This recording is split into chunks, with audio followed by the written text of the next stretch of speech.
Bonjour à tous. Peut-être on peut commencer pour ne pas pénaliser ceux qui suivent ces dialogues en streaming. Bonjour à tous. J'ai l'honneur de faire l'introduction de notre intervenant d'aujourd'hui. Nous avons le plaisir d'accueillir aujourd'hui pour ces nouveaux dialogues Laurent Levard, qui est agronome au GRET, spécialisé en sciences économiques et sociales, appliqué notamment aux questions de développement et aux politiques publiques. Il intervient cette semaine auprès des MOCAS dans l'UE6, précisément sur les politiques publiques. Donc on profite de sa présence à l'occasion de la sortie de son dernier livre.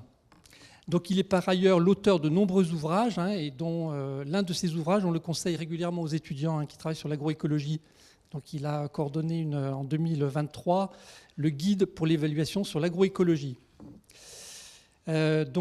Aujourd'hui, Laurent va nous présenter son dernier ouvrage sur l'économie de l'exploitation agricole.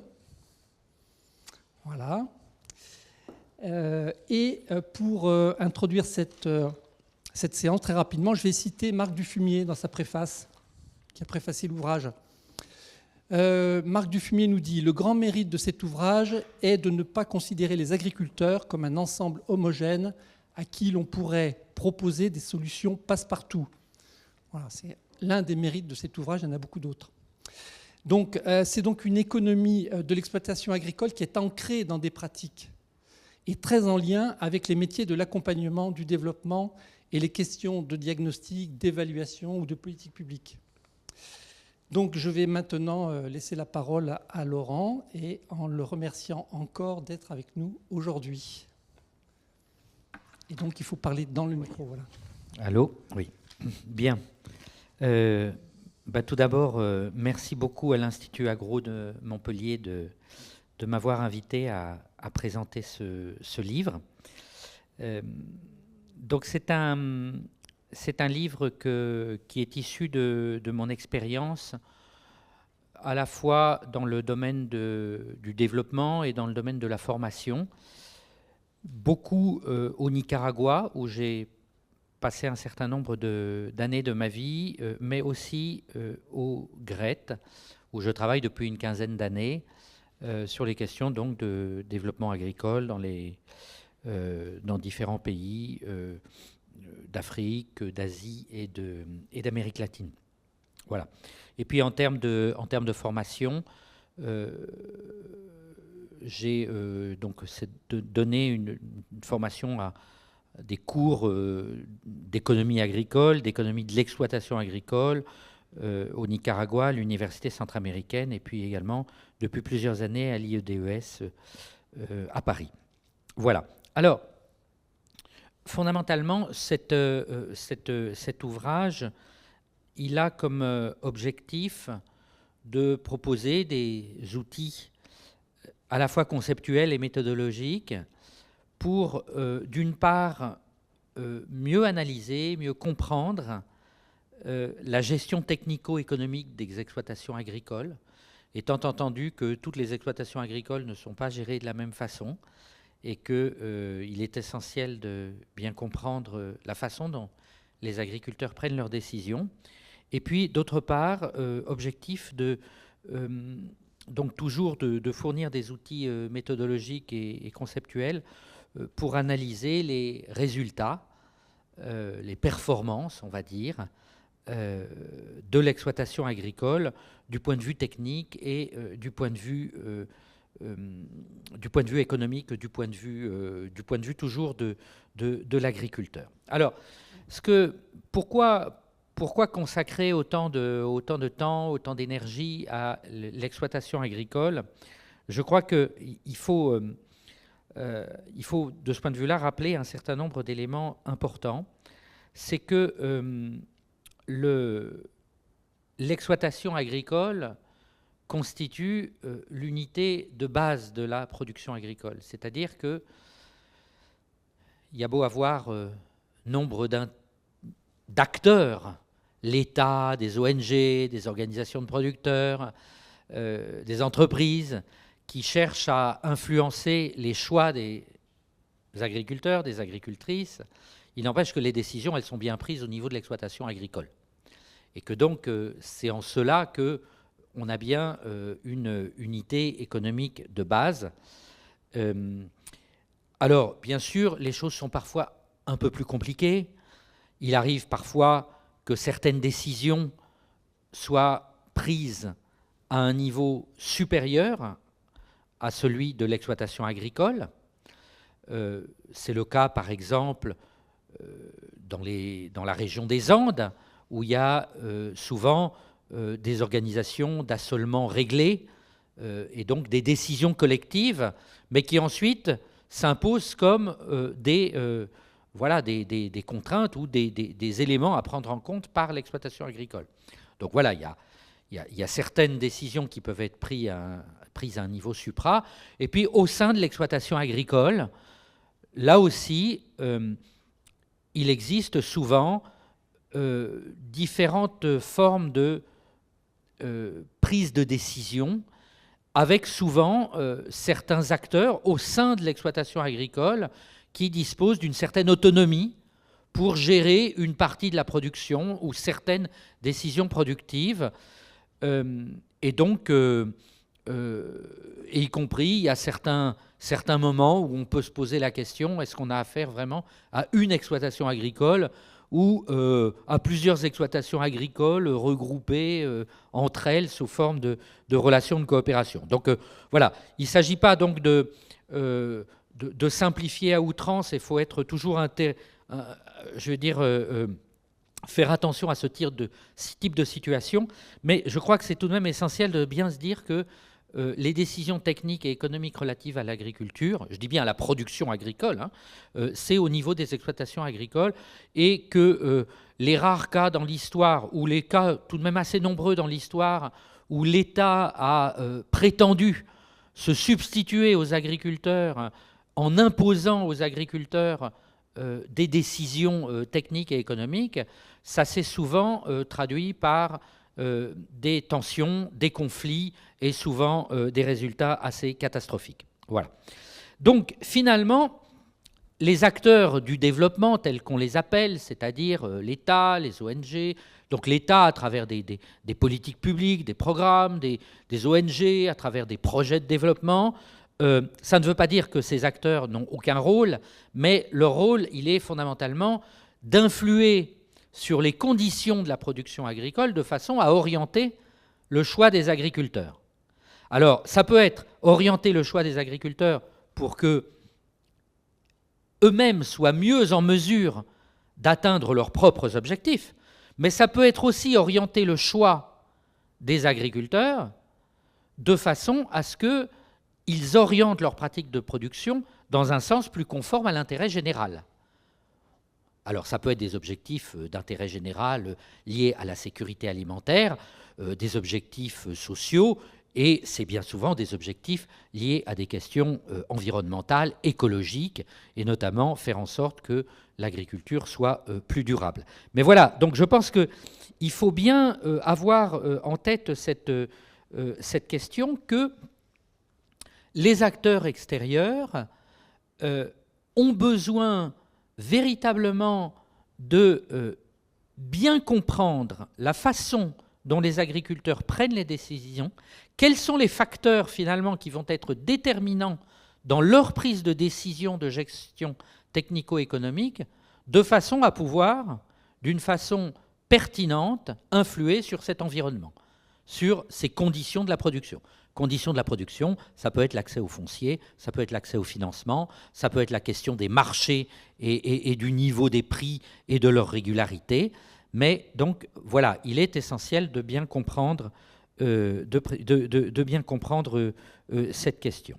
Et puis, être en mesure aussi d'avoir une bonne évaluation des résultats économiques de l'exploitation agricole, c'est également utile, c'est également important, parce que finalement, ça permet aussi de mieux apprécier le type de système de production qui correspond le mieux aux intérêts des agriculteurs et donc d'orienter les interventions. Voilà. Donc, je voudrais dire aussi que cet ouvrage, il est conçu avant tout comme un un appui au développement agricole dans les pays du Sud, mais finalement, quand on regarde, la plupart des concepts, la plupart des méthodes sont aussi tout à fait applicables à des pays du Nord, hein, même si donc le point de départ est tout de même dans les pays du Sud. Donc c'est un ouvrage qui est conçu bien sûr pour réaliser des études, pour réaliser des diagnostics agraires, pour caractériser la situation de l'agriculture dans un territoire donné, mais ce n'est pas que pour réaliser des études. Comme je le disais, un intervenant, un technicien agricole, un ingénieur, un responsable de projet ou de politique est amené à définir des actions d'appui au développement, à les mettre en œuvre, sans avoir à proprement parler à réaliser une étude ou réaliser un diagnostic, mais il est toujours important qu'ils comprennent cette réalité de l'économie agricole et notamment de l'économie paysanne et de la façon dont les décisions sont prises et de pouvoir aussi estimer les résultats de la production en termes techniques et économiques. Voilà. Alors, quelques mots pour terminer un petit peu sur le plan de l'ouvrage et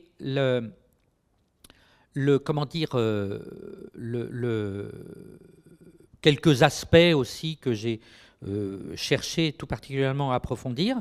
D'abord, ce que je voudrais préciser, c'est que en plus des éléments conceptuels, méthodologiques, j'ai essayé d'illustrer le plus possible un certain nombre de concepts et de méthodes par des exemples concrets. Donc souvent, ce sont des études de diagnostic agraire qui ont été réalisées par des étudiants, dont des étudiants de l'Institut agro de Dars-Mokas. Hein. J'ai utilisé quelques résultats, et puis également d'autres études que j'ai eu l'occasion de réaliser. Alors, donc sur le plan de l'ouvrage, il y a une première partie qui porte sur l'exploitation agricole. Qu'est-ce que c'est qu'une exploitation agricole, la définition, et les différents types d'exploitation agricole.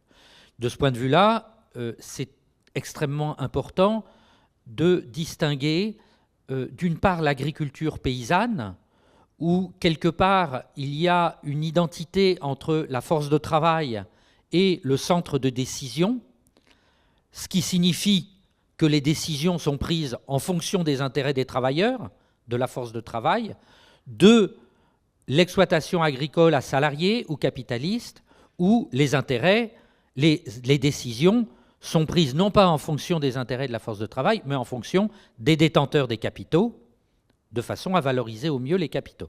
Donc ça, c'est une différenciation qu'il est importante de faire. Bien sûr, il existe des cas, des situations intermédiaires. Il existe aussi des exploitations agricoles de type coopérative, mais il est important, quand on s'intéresse à l'agriculture, d'abord de savoir où est-ce qu'on met les pieds et donc quelles sont les caractéristiques des exploitations agricoles dont on a affaire. Alors, le deuxième chapitre porte sur les conditions de la production agricole, conditions agro-environnementales et conditions socio-économiques. Finalement, c'est l'ensemble des facteurs qui vont influencer à la fois les prises de décision de l'agriculteur et ses résultats technico-économiques. Et donc, c'est tout à fait important de ne pas se focaliser uniquement sur l'exploitation agricole, mais de s'intéresser concrètement à toutes ces conditions, et notamment ces conditions qui peuvent être des facteurs limitants pour l'exploitation. Donc ça peut être la question de l'accès au foncier, de la question des marchés, les relations sociales de production auxquelles participe l'exploitation agricole, et qui peuvent aussi apporter un certain nombre de contraintes et impliquer, avoir des conséquences sur les prises de décision. Troisièmement, un chapitre qui porte sur la gestion technique et économique de l'exploitation agricole, avec une première sous-partie qui porte sur deux concepts important à connaître, à comprendre, parce que ça permet de comprendre beaucoup de choses en matière de choix des agriculteurs. C'est le concept de coût d'opportunité et également la question liée à l'existence d'une loi des rendements et des productivités décroissantes dans l'agriculture.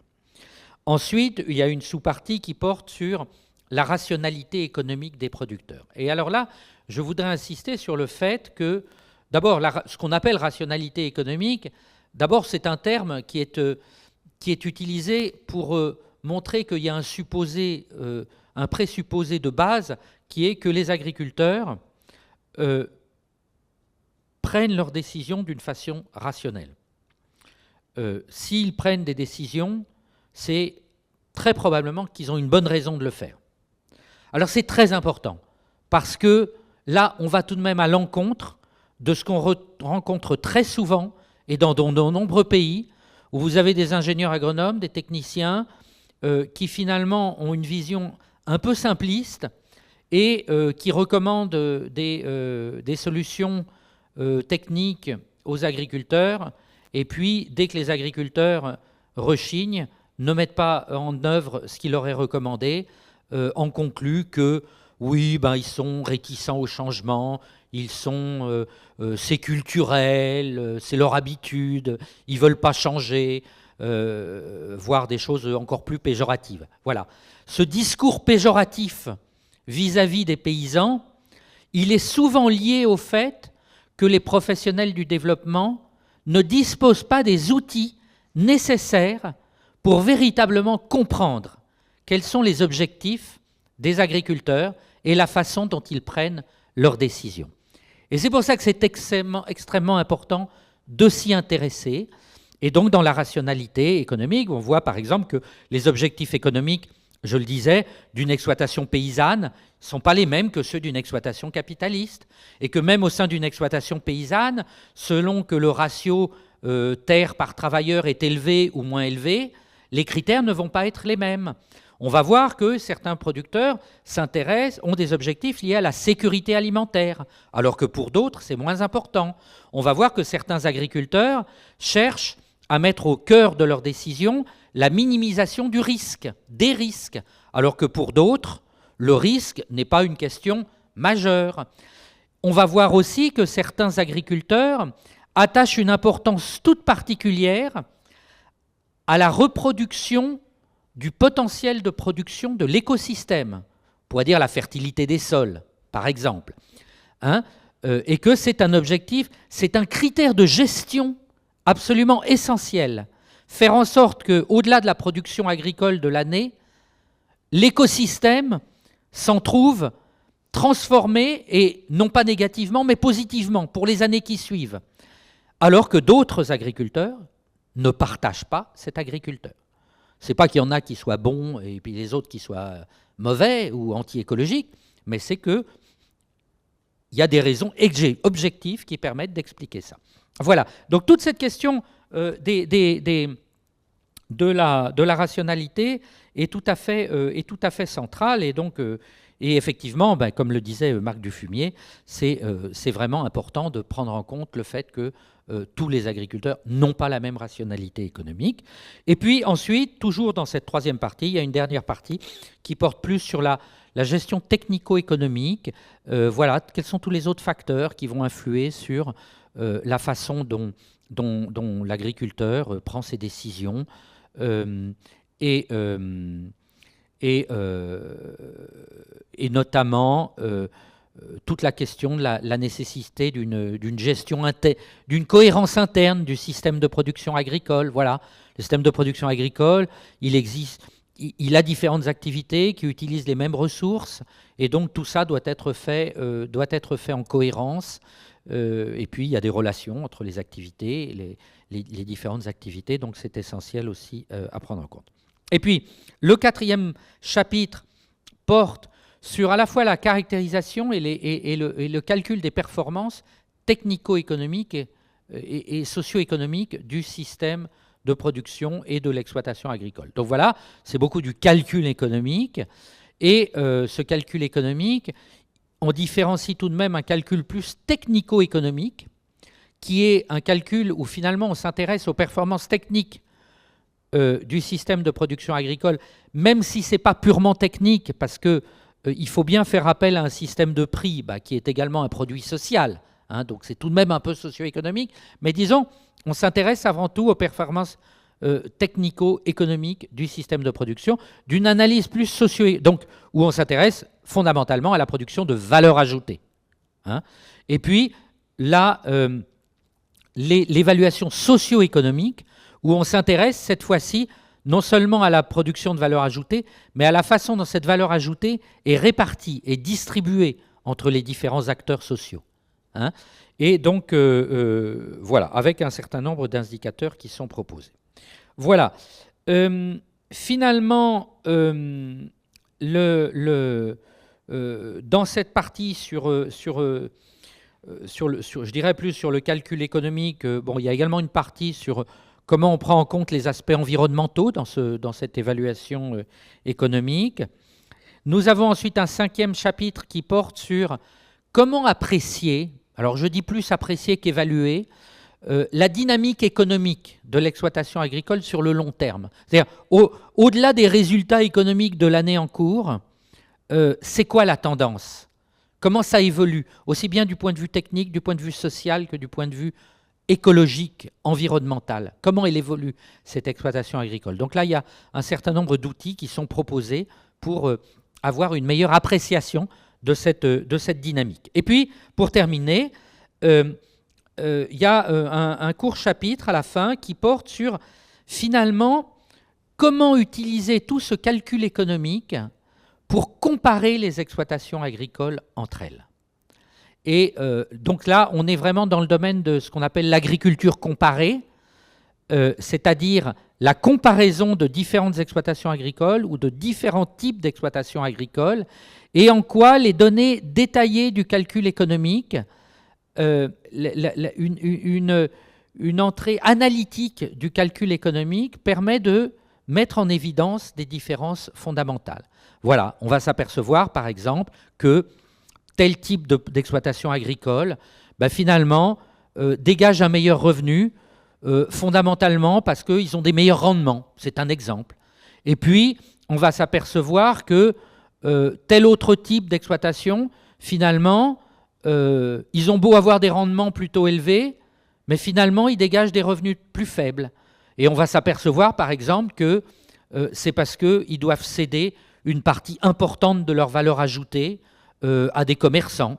Voilà, ils se font piquer la valeur ajoutée, en quelque sorte. Donc vous voyez, on a deux types là qui ont des revenus relativement faibles, mais pour des raisons tout à fait différentes. Et donc, le calcul économique peut être utilisé pour ce travail comparatif qui est extrêmement utile, parce qu'une fois qu'on a compris ça, on sait sur quels paramètres agir.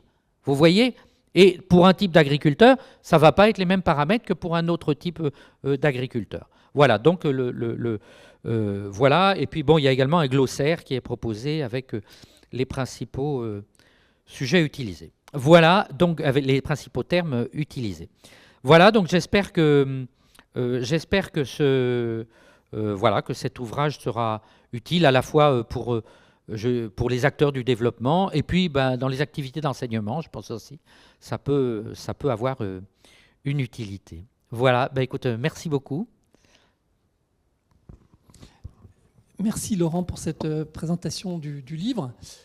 Donc il nous reste un peu de temps pour des questions. Donc est-ce qu'il y a des questions dans l'amphi pour Laurent? Profiter de sa venue, s'il peut expliciter certains points. Alors on va prendre le micro parce qu'il faut, pour le streaming, il faut le micro. Dans la partie 3 de votre livre, vous avez parlé de coût d'opportunité. Est-ce que vous pouvez définir ce que c'est ? Non, on répond directement. Oui. Peut-être directement, oui. OK. Alors, donc, il y a une question portant sur le coût d'opportunité. C'est effectivement un concept très important pour comprendre les décisions des agriculteurs. Alors, avant de répondre à la question, je vais en profiter pour faire une parenthèse c'est que coût d'opportunité, ça paraît un peu jargonneux, on ne sait pas trop ce que c'est. Et en tout cas, on ne va jamais trouver un agriculteur qui va nous parler du coût d'opportunité de sa force de travail, par exemple. Hein. Donc, mais ça, c'est important. C'est-à-dire qu'on utilise des concepts parce qu'ils nous aident à comprendre, mais ça ne signifie pas nécessairement que les agriculteurs utilisent les mêmes termes. Par contre, le concept permet bien de comprendre un processus de prise de décision, voilà, que les agriculteurs ensuite utilisent leurs propres termes ou leur propre expression pour exprimer la même chose. Voilà. Donc le coût d'opportunité, fondamentalement, on va prendre un agriculteur qui, à un moment donné, doit, sur une culture de haricots, sur lequel il a déjà effectué 2 désherbages, doit effectuer un 3e désherbage pour que le champ soit vraiment propre et que ça permette de maximiser le rendement. Il se trouve que le même jour, un voisin lui propose de venir l'aider en lui payant sa force de travail, parce qu'il a une tâche urgente à réaliser. Du coup, l'agriculteur, il pense avant tout à sa parcelle de haricots. Et donc, il pense, si je vais consacrer ma semaine au désherbage, je vais gagner, par exemple, 4 quintaux en plus par hectare.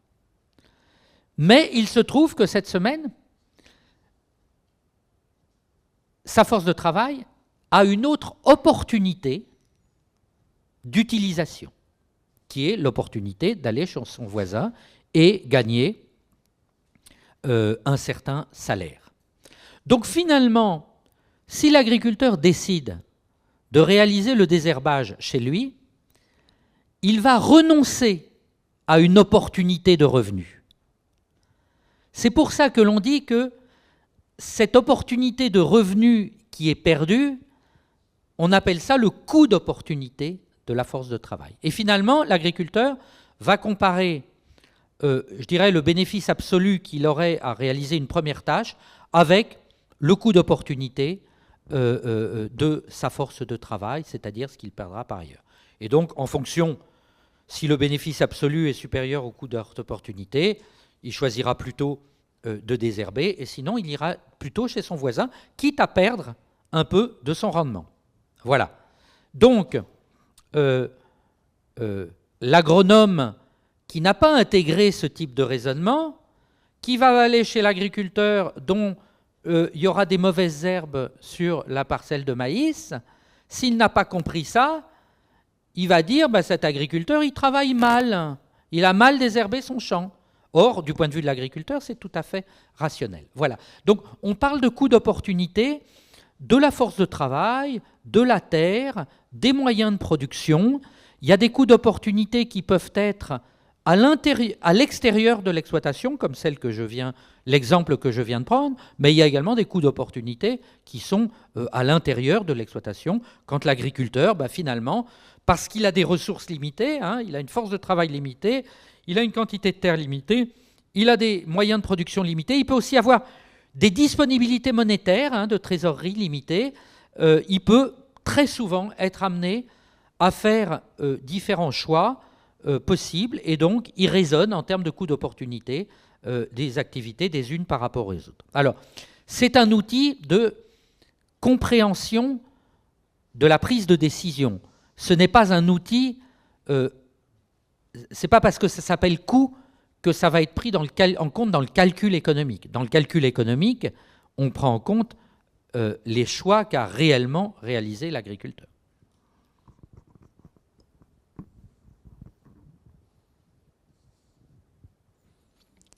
D'autres questions? Alors moi j'en ai une ou deux, mais priorité à la salle.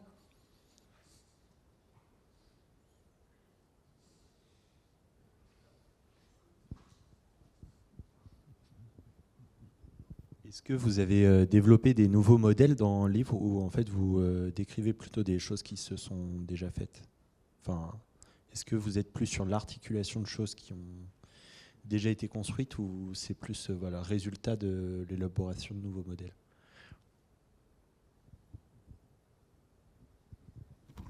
Alors, moi, je dirais que bon, c'est un livre qui s'inscrit, je dirais, dans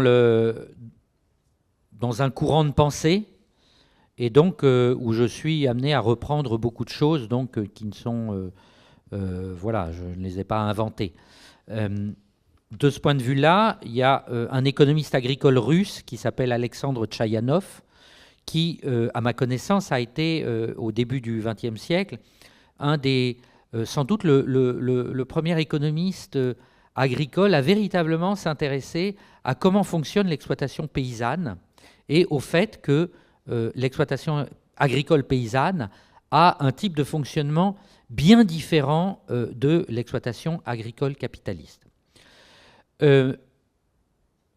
L'école d'agriculture comparée d'AgroParisTech a également, avec notamment Marcel Mazoyer, Marc Dufumier, a aussi beaucoup travaillé sur cette question de l'analyse de l'agriculture, et notamment Marc Dufumier avec le concept de rationalité économique des agriculteurs. Voilà, donc je dirais, voilà, ce qu'il y a dans cet ouvrage s'inscrit tout de même dans cette lignée-là. Ceci étant dit, c'est vrai que je ne connais pas d'équivalent voilà, d'ouvrage où l'ensemble, tout l'ensemble de ce qu'il y a été regroupé. Et puis, bon, il y a un certain nombre de questions que j'ai tout particulièrement cherché à développer, qui peut-être n'existent pas de la même façon ailleurs, notamment dans la rationalité économique, cette façon dont est pris en compte ou non la question de la reproduction de plus long terme de l'écosystème. La façon dont également compte beaucoup dans les décisions des agriculteurs ce que l'on pourrait appeler... alors, à première vue, on pourrait dire les questions de trésorerie.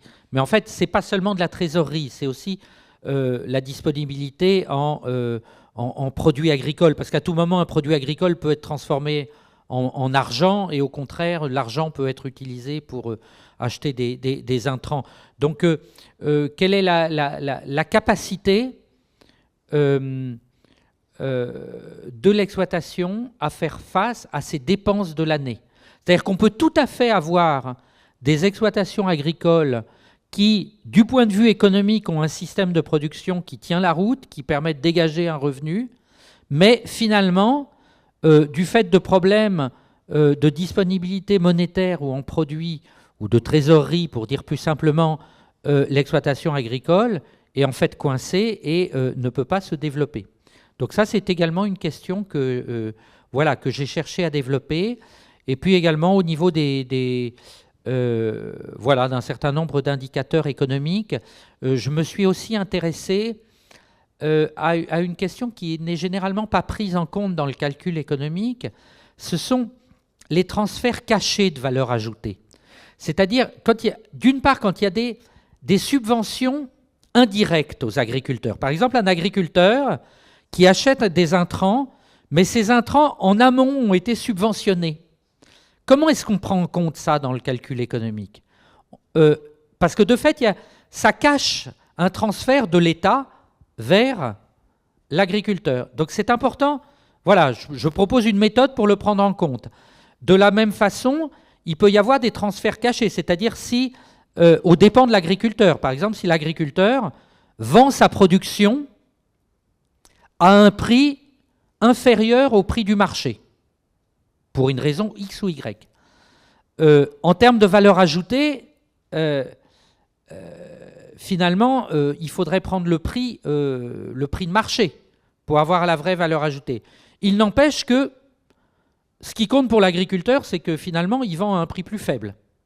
Donc il faut faire les deux calculs. Et la différence, c'est un transfert de valeur ajoutée en l'occurrence, vers le commerçant. Donc voilà, ça, ce sont des choses aussi que j'ai essayé de développer par rapport à des approches plus classiques.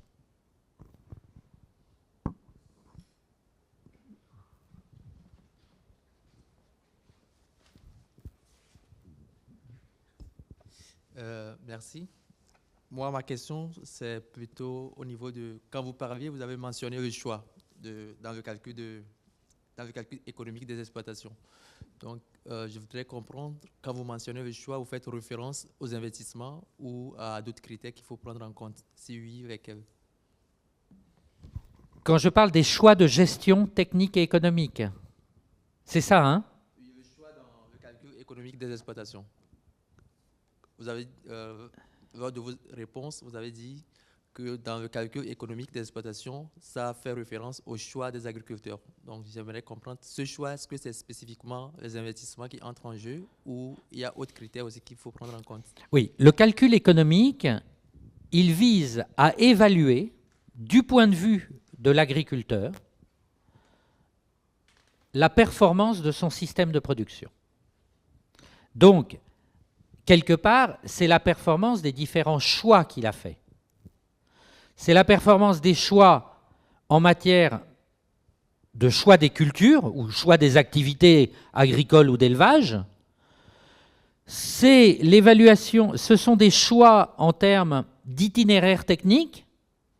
Voilà, est-ce qu'il a utilisé plus ou moins d'intrants, tel type de mécanisation ou tel autre. Et puis, c'est également des choix en matière d'investissement, puisque, effectivement, il y a certaines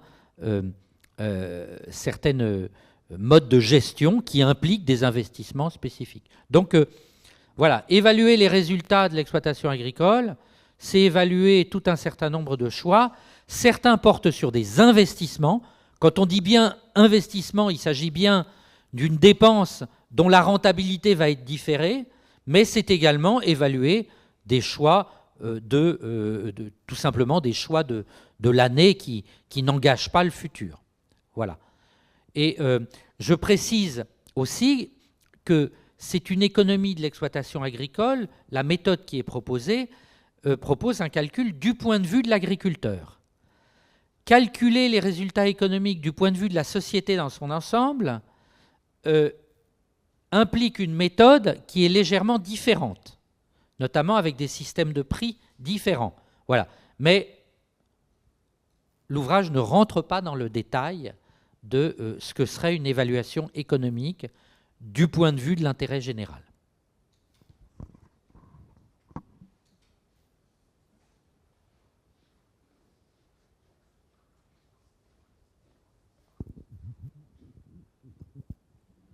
Je me demandais si vous aviez aussi évoqué dans votre bouquin le travail sur l'analyse de modèles via la production, les transferts d'énergie en fait. En calories, je sais qu'il y a des études qui peuvent se faire sur des fermes et qu'on peut aussi poser une valeur sur le prix de la calorie en termes d'énergie.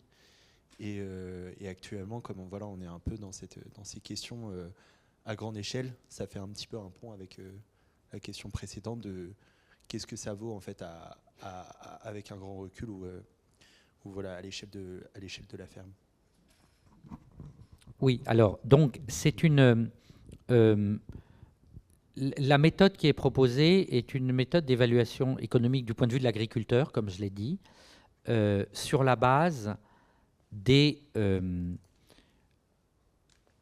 produits qu'il obtient et des coûts et de ses coûts. Donc, effectivement, il y a tout un certain nombre d'autres, je dirais, effets de l'activité productive, que ce soit en termes d'utilisation de ressources ou que ce soit en termes d'effets sur l'environnement, qui ne sont pas intégrés. Donc, il y a une petite partie qui précise ça, c'est-à-dire que on ne peut pas se limiter si on veut véritablement... Alors d'abord, si on s'intéresse à l'intérêt d'un système de production agricole ou d'un type d'agriculture par rapport à un autre type d'agriculture. D'abord, du strict point de vue économique, il faut prendre en compte l'intérêt de l'agriculteur, mais on ne peut pas se limiter à ça. Si on se préoccupe du point de vue de l'intérêt général, du point de vue de la société. Il peut y avoir, par exemple, des productions de valeur ajoutée en amont ou en aval de la production. D'autre part, du point de vue de l'intérêt général, il n'y a pas que les aspects économiques. Et là rentre en compte, effectivement, que ce soit en termes d'utilisation de ressources ou d'effets, les questions liées à l'énergie et plus globalement liées à toute la question environnementale et écologique.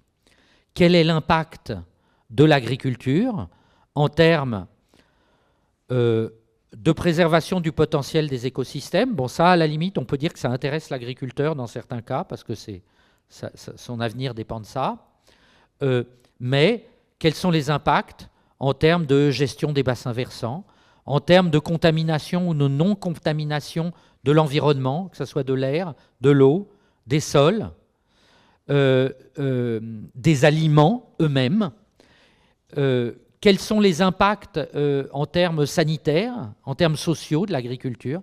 Tout ça, ce sont des questions absolument essentielles du point de vue de l'intérêt général et effectivement qui sortent de cadre de ce livre.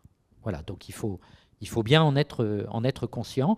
Et sur la question énergétique, notamment l'efficacité énergétique, voilà, ça serait, je dirais, des approches complémentaires qu'il est important de développer aussi si on s'intéresse à l'agriculture du point de vue de l'intérêt général.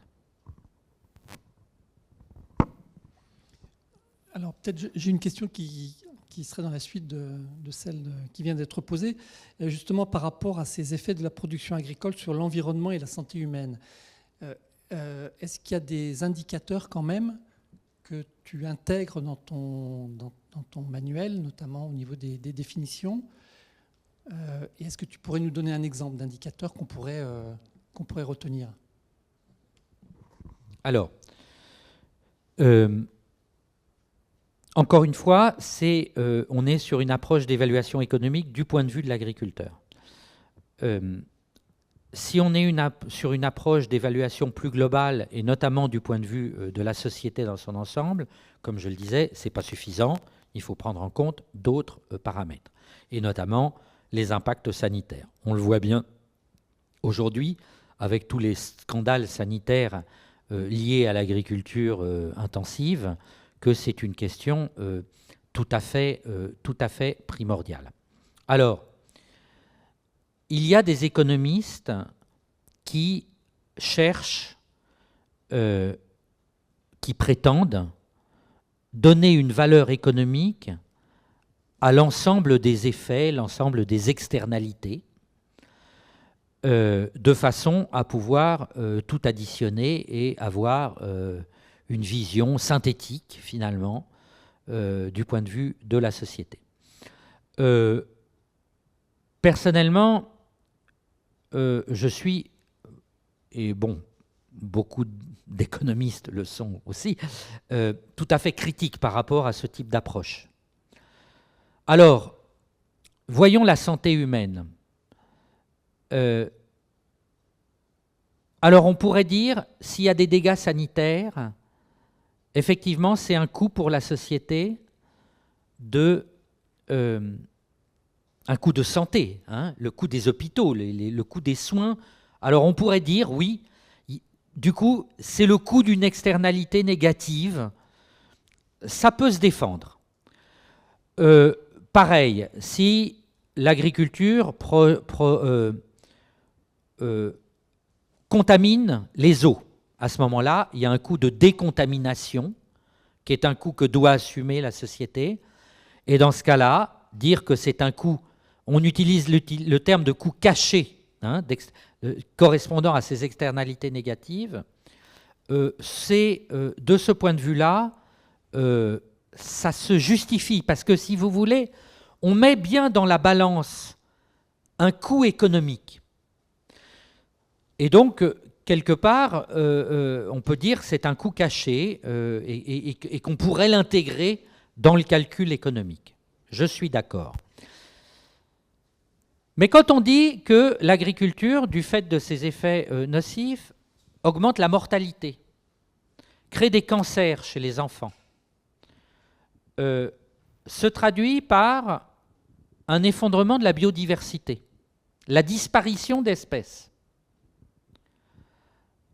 Alors là, moi, je ne suis plus d'accord. Ce ne sont pas des choses sur lesquelles on met un prix. On ne va pas commencer à considérer quel est le prix de la vie d'un enfant ou le prix d'une espèce animale qui disparaît à tout jamais. Et donc, cette prétention de vouloir tout ramener à du calcul économique n'est pas une bonne approche. Je préfère un calcul économique qui dit clairement il y a des effets économiques et à côté il y a d'autres types d'effets et on les décrit très précisément plutôt que de prétendre tout mettre dans un même sac en donnant une valeur économique à des choses qui n'ont pas de prix. Voilà.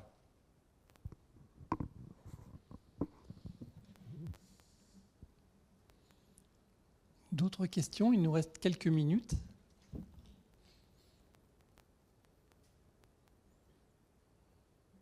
Alors, peut-être moi j'en ai une autre.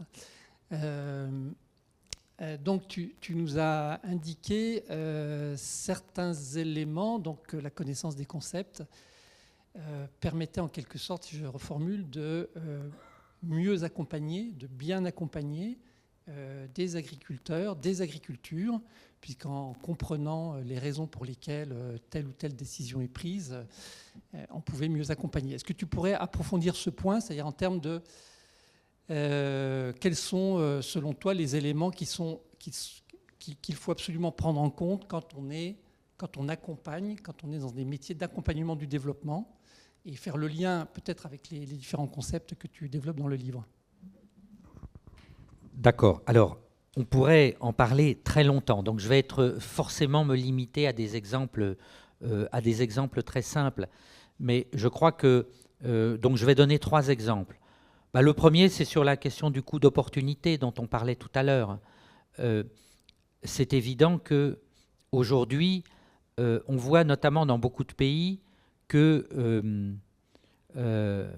beaucoup de jeunes ne veulent pas rester dans l'agriculture.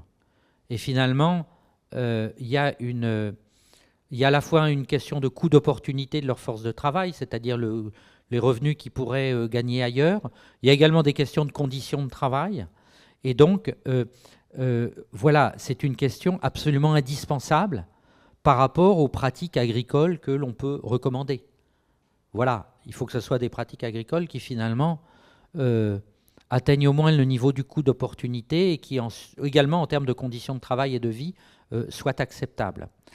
Un deuxième exemple que je voulais prendre, c'est par rapport à la question foncière. Alors j'en ai parlé un petit peu tout à l'heure, mais vous avez beaucoup d'ONG ou d'organismes qui promeuvent l'agroécologie. Et en fait, l'agroécologie, c'est largement des pratiques qui visent à investir dans l'écosystème de façon à améliorer de long terme le potentiel de production de l'agroécosystème.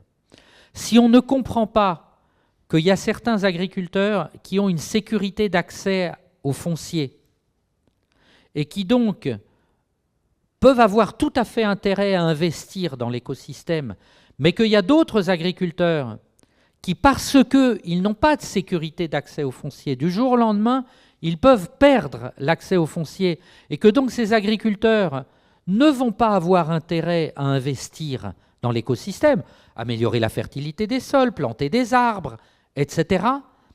À ce moment-là, on passe à côté de quelque chose d'extrêmement important. Je pourrais donner un autre exemple. Je l'ai abordé tout à l'heure très rapidement, mais la question du risque. Il y a des agriculteurs qui peuvent se permettre de prendre des risques parce que finalement, ils ont une épargne, ils ont une diversité d'activités, ils peuvent décider d'une culture qui peut-être, en moyenne, permet d'obtenir un meilleur rendement, mais qui est plus risqué, par exemple plus sensible aux sécheresses. Et donc, il y a certaines années, ils vont avoir des résultats extrêmement faibles. C'est pas trop grave pour eux parce que finalement, ils ont de l'épargne, ils ont d'autres activités, ils ont accès au système bancaire qui leur permet de se récupérer la mauvaise année, puis c'est compensé par les bonnes années. Par contre, un agriculteur qui, parce qu'il a un niveau de revenu extrêmement faible et dans une grande vulnérabilité, ne pourra pas se permettre de prendre des risques. Et probablement va choisir un système de production, va choisir des cultures, va choisir des variétés, peut-être moins productives et moins génératrices de revenus en général, en moyenne, mais qui par contre, une mauvaise année, une année de sécheresse, va lui permettre de s'en sortir mieux. Voilà. Donc c'est 3 exemples, mais on pourrait prendre une multitude d'exemples où on voit bien que bien comprendre ces choix de décision est tout à fait essentiel parce que finalement l'intervention de l'acteur extérieur, elle va être tout à fait différente dans les différents cas. Ok, merci. Alors il me vient une autre question, à moins qu'il y ait une question dans la salle. Bon, alors peut-être la dernière question. Il y a un mot qui est très très présent dans le livre et que tu n'as pas prononcé aujourd'hui, c'est le mot de typologie. Donc ça serait peut-être en 2 minutes, si tu peux nous dire à quoi ça sert une typologie et pourquoi c'est utile. En 2 minutes. Bon, si on est sur un territoire donné, qu'il y a 2000 exploitations agricoles, les 2000 exploitations agricoles sont toutes différentes. Il n'y en a pas 2 qui sont identiques. Et donc, si on veut comprendre quelque chose, il faut tout de même un peu simplifier la réalité. Et donc, réaliser une typologie de producteurs ou d'exploitation agricole, c'est finalement classer les agriculteurs en catégories, en types d'exploitation qui, au sein de chaque type, sont relativement similaires. Ça ne veut pas dire qu'elles sont identiques, mais globalement, c'est des exploitations qui ont à peu près le même niveau de ressources, qui ont à peu près les mêmes conditions de la production, qui ont globalement la même rationalité économique, qui rencontrent les mêmes problèmes, la même problématique, et qui globalement vont avoir des résultats technico-économiques similaires. Et finalement, le fait de faire ce regroupement est tout à fait essentiel parce qu'ensuite, ça permet justement d'identifier des grandes différences et par la suite, des différences en termes d'intervention.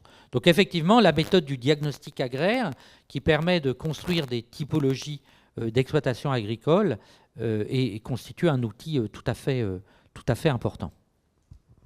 Merci. Alors une dernière question. Yes.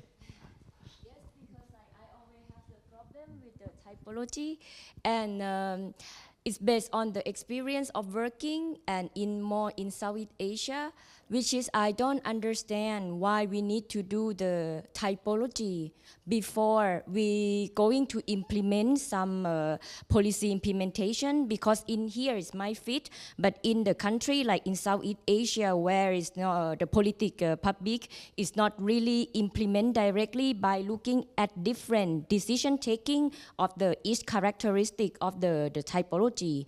So that is something that is like a 2-layer that okay, from us as a researcher, or you want to do the typology, but in terms of the policy implementation, it's not so work based on the experience. But based on your experience and your research, do you have any case or any kind of like solution in this point? Mais alors, je peux répondre en français?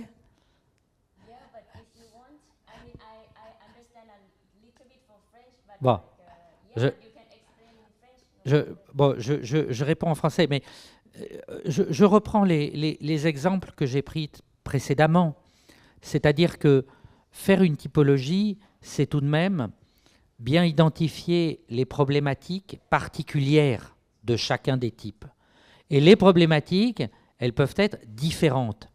Et donc, le type d'intervention extérieure, il doit être aussi différent. Il doit être adapté à chaque type.